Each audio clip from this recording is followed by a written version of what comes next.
Would you do something kind for someone in need, even if they seem to have nothing to offer in return? What if that one act of kindness changed not just their life, but yours forever too? Let me tell you a story that will make you question everything you thought you knew about human connection and the power of seeing beyond appearances. But before we begin, I want to take a moment to thank you for being here. You're an important part of this journey, and I'd love to know where you're watching from today. Are you joining us from a cozy apartment in New York City, a quiet suburb in Texas, or maybe somewhere across the globe? Share your location in the comments. It helps us understand how far these stories travel. And don't forget to hit that like button now as a gesture of goodwill. This story is especially for you, dear viewer, because people like you make the world brighter. Let's dive into a moment that changed two lives forever. A wealthy woman named Patricia was driving her expensive car down a lonely road when it suddenly broke down. The sun was setting fast, and panic started creeping in as she realized she was miles away from help. Her expensive phone had no signal, and darkness was falling quickly. Just when fear was threatening to overwhelm her, she noticed a figure approaching in the dim light. It was a homeless man named Marcus, his clothes worn and tired eyes reflecting years of hardship.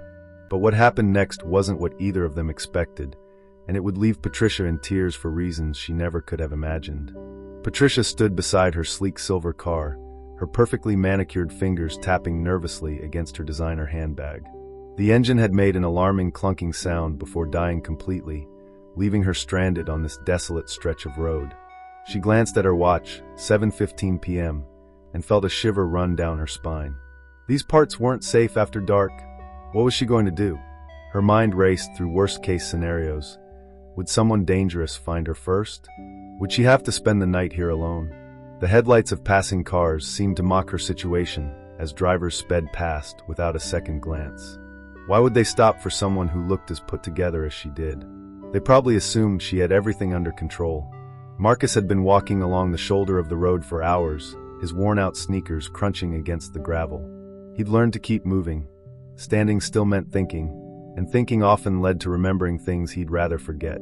The weight of his backpack dug into his shoulders, carrying everything he owned in this world. His stomach growled painfully. It had been 3 days since his last proper meal. As he rounded a bend in the road, he spotted the luxury car parked awkwardly on the shoulder. At first, he considered walking past. Rich folks usually didn't want anything to do with someone like him. But something about the way the woman stood there, arms crossed tightly around herself, looking so lost and vulnerable, made him pause. Maybe, just maybe, he could help. After all, he'd spent years working on cars before his life fell apart. Perhaps those skills could be useful one last time. Patricia heard footsteps approaching and turned sharply, her heart pounding in her chest. The figure emerging from the shadows was definitely not what she expected. Marcus stopped a few feet away, raising his hands slightly in a gesture of peace. "Ma'am," his voice was gentle, almost hesitant, "I couldn't help but notice your car trouble. I used to work on vehicles, might be able to help." Patricia's first instinct was to decline. After all, what could a homeless man possibly know about fixing expensive cars? But as she looked into his eyes, she saw something unexpected: intelligence, experience, and genuine concern. "It's the engine," she found herself saying, stepping aside. There was a loud noise, then it just died. Marcus nodded, already moving toward the hood. "Mind if I take a look?" His hands moved with surprising confidence, despite their rough appearance. The minutes ticked by as Marcus worked methodically under the hood. Patricia watched with growing curiosity. His movements were precise, his knowledge evident. "You've done this before," she stated, more observation than question. Marcus paused, wiping his hands on a rag he'd pulled from his pocket. "Used to own my own shop back in Denver. Life took a different turn." His voice carried a weight that made Patricia's chest tighten. She wanted to ask more but hesitated, unsure if prying would be welcome. Instead, she offered him a bottle of water from her emergency kit. Their fingers brushed briefly during the exchange, and Patricia felt an unexpected warmth spread through her. Here was a man who had nothing, yet his dignity remained intact. "The problem's with the timing belt," Marcus explained, breaking the moment. "I can fix it, but it'll take some time." As Marcus continued working, Patricia found herself leaning against her car, watching him with new eyes. The fading sunlight cast long shadows across the road, highlighting the lines of hardship etched into his face. Her mind kept returning to his brief mention of owning a shop. What had happened to bring him to this point? She wanted to know, yet feared seeming intrusive. "Why are you helping me?" The question slipped out before she could stop it. Marcus chuckled softly, a sound filled with both sadness and humor. "Some folks helped me when I first ended up on the streets. Gave me food, a place to sleep for a night. Paying it forward, I guess." His words struck a chord deep within Patricia. She thought about her own privileged life, about how rarely she acknowledged the struggles of others. "Doesn't it bother you?" she asked quietly. "Helping someone who has everything?" Marcus finished for her, his tone neither bitter nor resentful.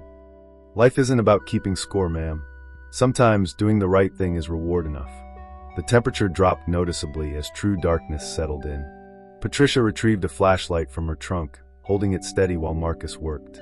The beam of light illuminated not just the engine, but also the subtle tremor in his hands. Whether from cold or hunger, she couldn't tell. Without thinking, she opened her emergency kit again and pulled out an energy bar. "Here," she said softly, holding it out. Marcus hesitated, then accepted it with quiet gratitude. As he ate, Patricia noticed the careful way he saved half for later. "How long have you been living like this?" she asked, immediately regretting the question. But Marcus simply shrugged. 3 years, 8 months, 12 days. The precision of his answer caught her off guard. "That's very specific," she murmured. "Every day matters when you're trying to survive," he replied, his voice barely above a whisper. "Each sunrise is a victory, each meal a blessing." The repair took longer than expected, and by the time Marcus finally stepped back from the engine, true night had enveloped them. "She should be good to go now," he announced, wiping his greasy hands on his already stained jeans.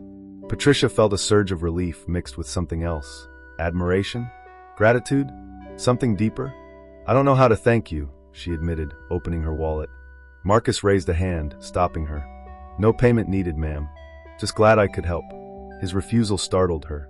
In her world, everything came with a price tag. The idea of someone refusing compensation for valuable service was almost incomprehensible. "But you must need something," she pressed, feeling increasingly uncomfortable with the imbalance between them. Marcus shook his head, a small smile playing at his lips. "What I need can't be bought, ma'am. Sometimes, knowing you've made a difference is enough." As Marcus gathered his few tools, preparing to disappear back into the night, Patricia felt a wave of desperation wash over her. She couldn't let him walk away, not after what he'd done. Not after the lesson he'd unknowingly taught her. "Wait," she called out, her voice trembling. "Please, let me give you something." Marcus turned back, his expression guarded. "I have money, resources. I could." Her words faltered as she saw the change in his eyes, a mixture of pride and pain. "Ma'am, your help tonight was letting me help you. That's more than most would do." The simplicity of his statement hit her like a punch to the gut. How many times had she walked past people like Marcus, assuming they were just looking for a handout? How many opportunities to connect, to make a difference, had she missed because of her assumptions? "At least let me drive you somewhere safe," she insisted, her voice thick with emotion. The ride was silent at first, both occupants lost in their own thoughts. Marcus directed her to a small shelter on the outskirts of town, but as they approached, Patricia's grip tightened on the steering wheel. "This isn't right," she murmured. "What you did tonight, Marcus, it deserves more than this." She turned to face him fully, her decision crystallizing. "My company runs several programs for housing and job training. I want to help you get back on your feet." Marcus stared at her, his eyes wide with shock. "Why?" he whispered. "Because sometimes we need to be reminded of our humanity," Patricia replied, her voice steady despite the tears forming in her eyes. "Because you showed me that true wealth isn't measured in bank accounts, but in character. Because I think you deserve a second chance." The dam broke then. Marcus covered his face with his hands, his shoulders shaking with silent sobs. Patricia reached out, touching his arm gently. "Let me help you rebuild what you lost. Together, we can make something beautiful from this moment." The following weeks transformed both their lives in ways neither could have anticipated. Patricia arranged for Marcus to stay in temporary housing while he completed the company's rehabilitation program. His mechanical skills proved invaluable, and soon he was leading workshops, teaching others how to repair vehicles. The irony wasn't lost on either of them. The homeless man was now helping dozens of struggling individuals gain employment in the automotive industry. But the changes ran deeper than mere practicalities. Patricia found herself spending evenings at the shelter, listening to stories that shattered her preconceived notions about homelessness. Each person had a unique journey, filled with choices and circumstances that could easily have been her own. Meanwhile, Marcus rediscovered his self-worth through meaningful work and community connections. The respect and trust he earned from his peers filled a void he hadn't realized existed. One evening, as autumn leaves swirled around the shelter's courtyard, Marcus approached Patricia with an envelope. "For you," he said simply, his voice trembling with emotion. Inside, she found a letter detailing his journey. The business he'd built, the family he'd lost to tragedy, the downward spiral that had led to the streets. But more importantly, he wrote about how one act of trust had restored his faith in humanity. "You didn't see a homeless man that night," he wrote. "You saw a person capable of contribution. That belief has changed everything." Patricia's hands shook as she read, tears blurring the words. When she looked up, Marcus was smiling through his own tears. "Thank you for seeing me," he whispered. The moment hung between them, heavy with unspoken understanding and mutual respect.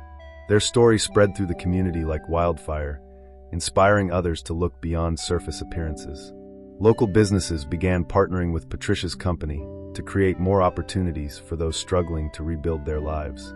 Marcus became a spokesperson for the program, sharing his experiences with authenticity and hope.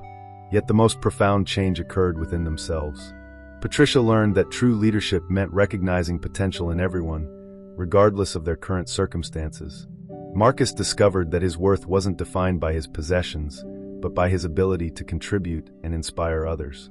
Their friendship blossomed into something neither had expected, a partnership that bridged worlds, challenged stereotypes, and demonstrated the transformative power of human connection. As we reflect on this journey, let us remember that every person we encounter carries unseen burdens and untapped potential. True wealth lies not in material possessions, but in our capacity to see beyond circumstances and recognize the inherent value in others. Like Patricia, we must challenge our assumptions and open our hearts to possibilities. Like Marcus, we must hold on to our dignity and believe in our ability to rise above adversity. The world needs more bridges between different walks of life, more moments where we choose to see the person rather than the situation. So dear viewer, as you sit there watching this story unfold, ask yourself, what walls have you built around your perceptions? And more importantly, how can you start dismantling them today? Remember, it only takes one moment of genuine connection to change a life, including your own.